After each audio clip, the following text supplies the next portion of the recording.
কয় টাকা হলো দাদা? 1 কেজি আলু, একটা ফুলকপি 60 টাকা, 200 মরিচ আর 1 আটি মূলো। হ্যাঁ 80 টাকা বৌদি। 80 টাকা? কপিটা রাইখে দেন দাদা, আমার কাছে 50 টাকাই আছে। আরে আরে বৌদি, সেই ছোটবেলা থেকে আপনাদের ওটা ব্যবসা করছি। হ্যাঁ এতদিন ধরে আমাকে এই চিনলেন? রাখেন তো, ও টাকা পরে দিলেই হবে। এই নাও বাবা। হ্যাঁ এখন শরীর ঠিক আছে তো কাকিমা? এখন ঠিক আছে বাবা, এবারকার ওষুধগুলো খেয়ে একটু কম পড়েছে। আমি বললাম না কাকিমা, স্বপন দাস খুব ভালো ডাক্তার, আমার মাকে ওর কাছেই দেখায়। হে এলেন কাকিমা, স্নান করা হয়ে গেল ঠাকুর মশাই? হ্যাঁ হ্যাঁ বাবা, হয়ে গেল। পুজো দিতে হবে না? কাকিমাকে সবজি দিয়েছিস তো? হ্যাঁ ঠাকুর মশাই দিয়ে এসছি। আচ্ছা ঠিক আছে, পরে একসময় বাড়ি গিয়ে টাকাটা নিয়ে আসিস। হ্যাঁ ঠিক আছে ঠিক আছে। কি খুঁজছো বৌদি? আর ঝিঙে নিয়ে আসোনি? না বৌদি, আজ বাজারে ঝিঙি ওঠেনি। ও, আমি আবার সকালবেলা চুনো মাছ নিলাম ঝিঙে দিয়ে রান্না করব বলে। তোমার দাদা আবার চুনো মাছ দিয়ে ঝিঙের রসে খেতে খুব ভালোবাসে। হ্যাঁ ঠিক আছে বৌদি, আমার বাড়িতে ঝিঙির গাছ আছে, একটু পরে তোমায় তুলি দিতে আসি। আচ্ছা ঠিক আছে ভাই, নাও এগুলো মাপো।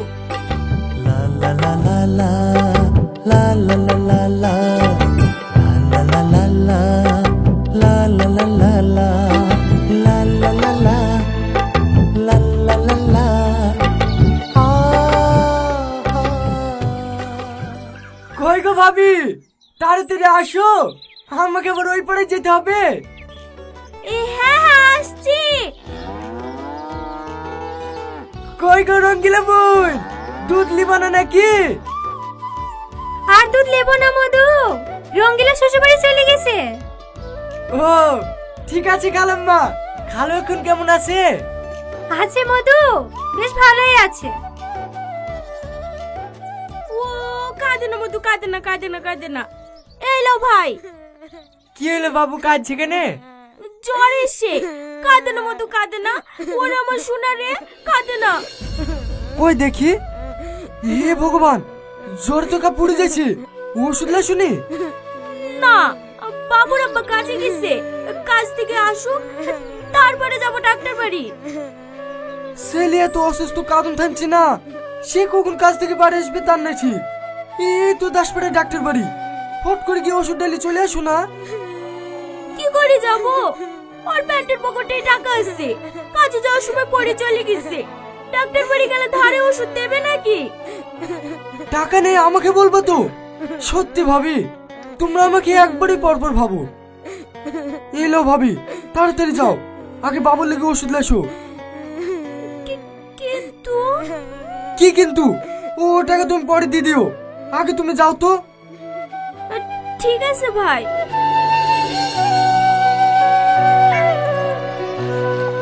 ভাবি,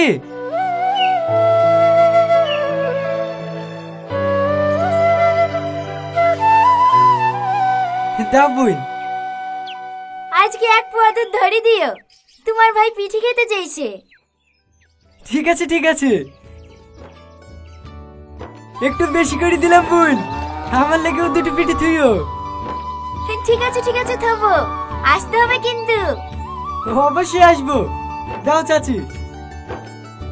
ও ভাবি, হাসান ভাই এখনো ওঠেনি নাকি? হ্যাঁ উঠেছে, সকাল থেকে পায়খানাতেই ভরা আছে। পায়খানাতে? হেলা ধরো, হিয়েতে কি আছে?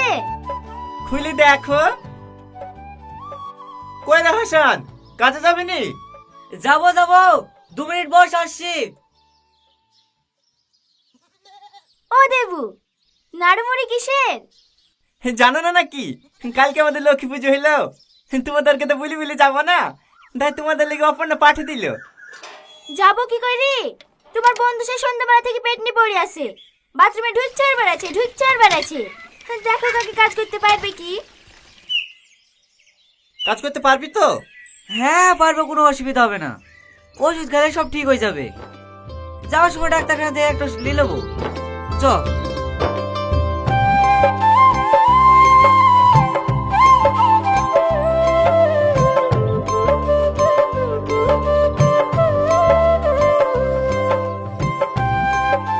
আজিজ, আমি চলি কেন? আর তো 2 ভিলে আছে, একটু হয়ে গেলে বাড়িতে এসে খরচ নিলিস। আর শুক্রবার তো আমি আবার নামাজ পড়তে যাব। ঠিক আছে। এই তুই নামাজ পড়তে যাবি নি? যাবো কি ওরি, এখনো 2 ভিলে লিয়াইতে আছে। হলে তাকে ভাগ দেবো না, আমি লিটে দেবো, যাতে চানকে নামাজ পড়তে যা। কিন্তু এখনো যা বই আছে, তো একলা লিয়াইতে গেলে তো বিকাল হয়ে যাবে। সে হোক, তোকে তো চিন্তা করতে হবে না, তুই যা তো। ঠিক আছে।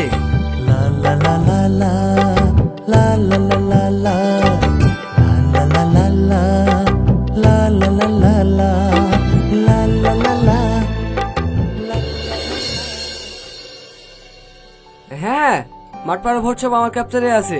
তুমি তোমার গোষ্ঠীর ভোটগুলো দেখে রাখো, তাহলেই হবে।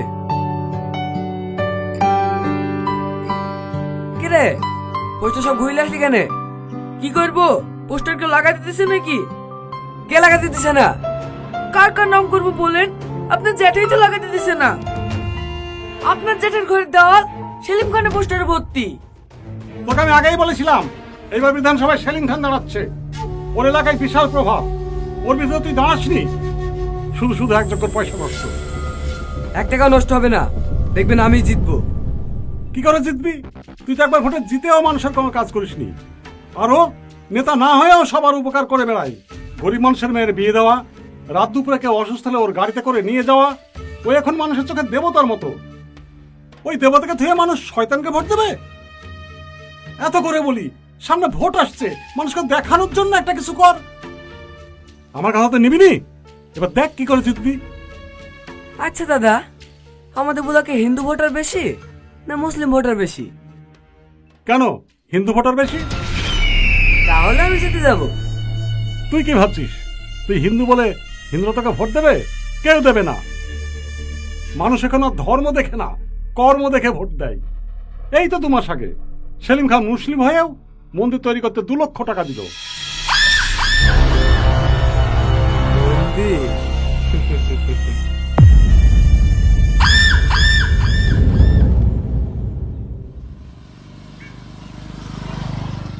এই লে, আমি মাছ কি করবো, তুই যা।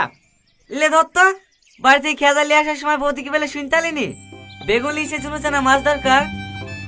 কিন্তু ইয়ার আগের দিনও তো আমি মাছ লিয়েছি। তো কি হয়েছে, লে ধর। আমার খেতে ইচ্ছে গেলে তোর বাড়ি গিয়ে খেয়ে আসবো। আচ্ছা ঠিক আছে, তাহলে ভাবে তুই সন্ধ্যেবেলা চলে আসবি। কি ব্যাপার, মন্দিরে আবার কিসের ঝামেলা হয়েছে? সবাই উল্লারা করেছে, আমরা কিছু বুঝে নেই। ওই শালার কি ক্ষতি করেছে? আমরা কত মসজিদ ভাঙতে গেছি, শালার প্রতিবার আমাদেরই ক্ষতি করে। এই বেরা শুনছে নে, ওই শালাদেরকে না বলে দেওয়া পর্যন্ত আমি জল স্পর্শ করবো না। ও তারকদা, কি হয়েছে গো? কি হবে আবার? শালাদের এত বড় সাহস, রাইতে মন্দিরে ঢেকে ঠাকুরের হাত ভেঙে দিয়েছে। কারা? কারা আবার? ওই শালা মোল্লারা। সব মুসলমানরা খারাপ। দাদা, এই কথাটা কিন্তু আপনি বিশাল অন্যায় কথা বলছেন। সব মুসলমানরা কিন্তু খারাপ হয় না। এই কি করবে ছেলে না? এ শালা তো মুসলিম, এখানে কি করছে? মার শালাকে। ও তারকদা, ও কি মানো না তারকদা। এই শালা, সে তো ঠাকুরের হাত ভেঙেছে, তুই টাকা বাঁচাতে আছিস। হিন্দু না, ও শালা হিন্দু নামে কলঙ্ক। তুই তো তাকে ঠেকাতে যাস, ওর সাথে তোকে ঠেকবে ফেলবো।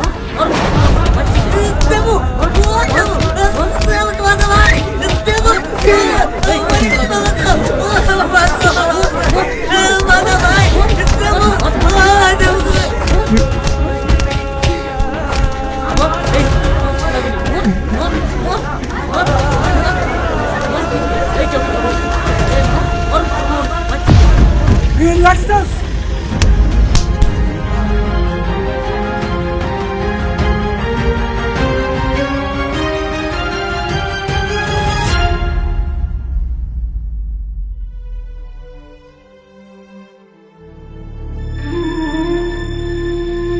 ওগো খেলাম। খাবো না। ওর লেগে আর কতক্ষণ মন খারাপ করে থাকবা বলে দিনি? কাল থেকে কিচ্ছু খাওনি কো। লাও ওঠো, উঠে যেতে খেয়ে নাও।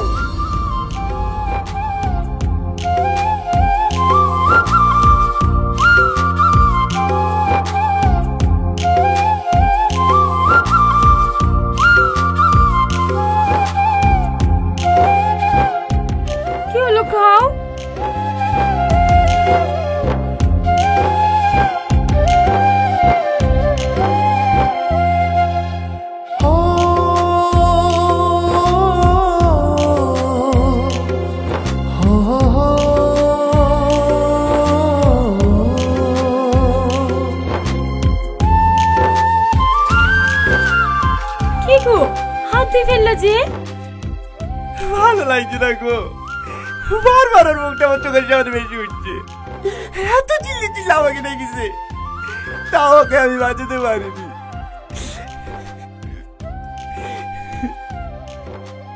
তুমি জানো অপর্ণা, ও আমার সব থেকে কাছের বন্ধু।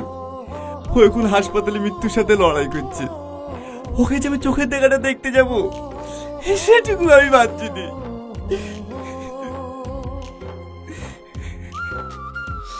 কি করে দেখতে যাব বলো? কেউ যদি জানতে পারে তুমি ওকে দেখতে গেছো, তোমাকে এই ধর্ম থেকে আলাদা করে দেবে। করুক আলাদা, তাও আমি আমার বন্ধুকে দেখতে যাব। তুমি বুঝতে পারছো না কেন? তুমি মুসলিমদের সামনে গেলে তোমাকে ছাড়বে নাকি? ওরা যেভাবে রেগে আছে তোমাকেও মেরে ফেলবে। দেখো, ছেলে মানুষই করো না। আমি ভাত নিয়ে আসছি, ভাত কটা খেয়ে চলো মাদের বাড়ি যাবো। দুদিন বেড়ালে মনটাও ঠিক হয়ে যাবে। আমি কোথাও যাব না। সব যাবা।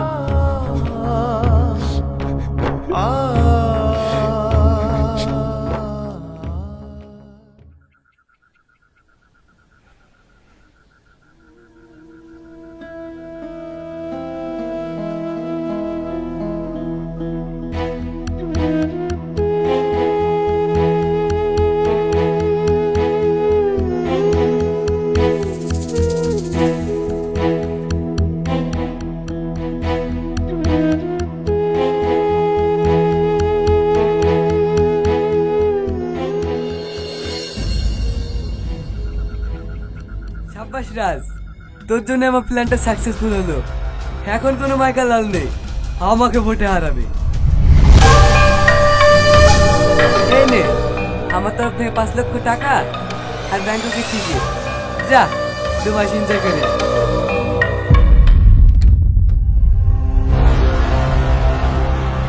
ঠিক আছে দাদা। আর হ্যাঁ, এই মন্দিরের কথা আর কেউ জানে না তো? না না দাদা, কেউ জানে না। এইসব কথা কাউকে বলা যায়?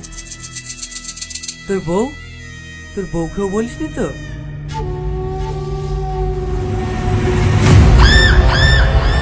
এই শালা পুরো যাত্রাই খারাপ, সব জায়গায় ঠিক থাকবে, বউয়ের কাছে গিয়ে যাদের কি হয়।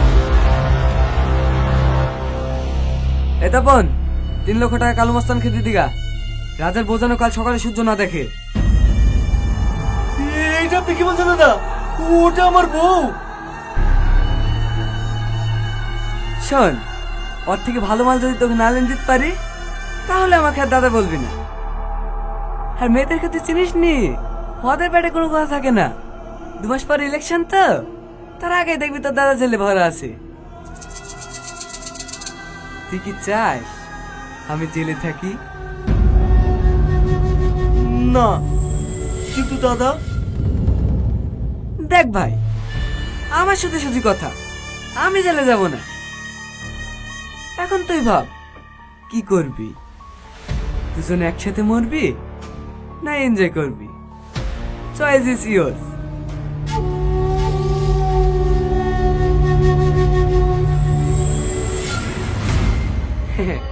Good choice.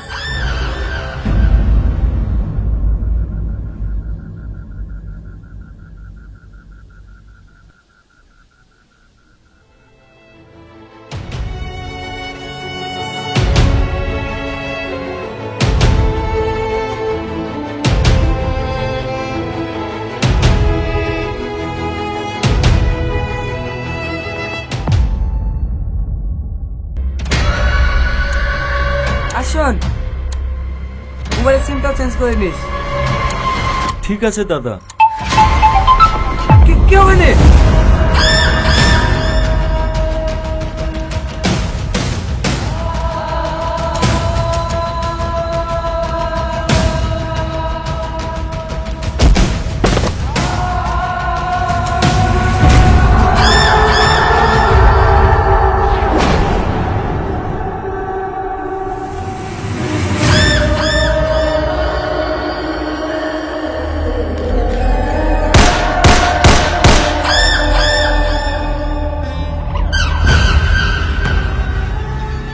এক্ষুনি আমার এমএলএ আমার স্বপ্নটাই নষ্ট করে দিচ্ছিল।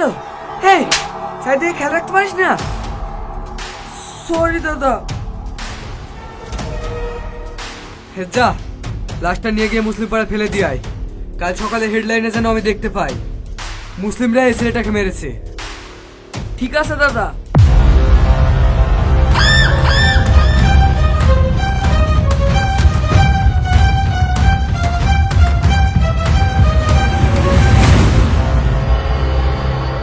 আপনারা কি ভাবছেন গল্পটা এখানেই শেষ? না, এই গল্প শেষ করার মতো ক্ষমতা আমাদের মতো লেখকের নেই। এই গল্পের সমাপ্তি শুধু আপনারাই করতে পারবেন। আপনারা কি ভাবছেন একটা মুসলিম ছেলে এসে আপনার মন্দির ভাঙবে, নাকি একটা হিন্দু ছেলে গিয়ে আপনার মসজিদ ভাঙবে? এতে তাদের কি লাভ? ভালো করে সুস্থ মাথায় ভেবে দেখুন, লাভটা আসলে কার? আর একটা কথা মাথায় রাখবেন, কোনো ধর্মই কখনো হিংসা শেখায় না। ভিডিওটি ভালো লাগলে একটি লাইক দিয়ে আমাদেরকে উৎসাহিত করুন। ধন্যবাদ।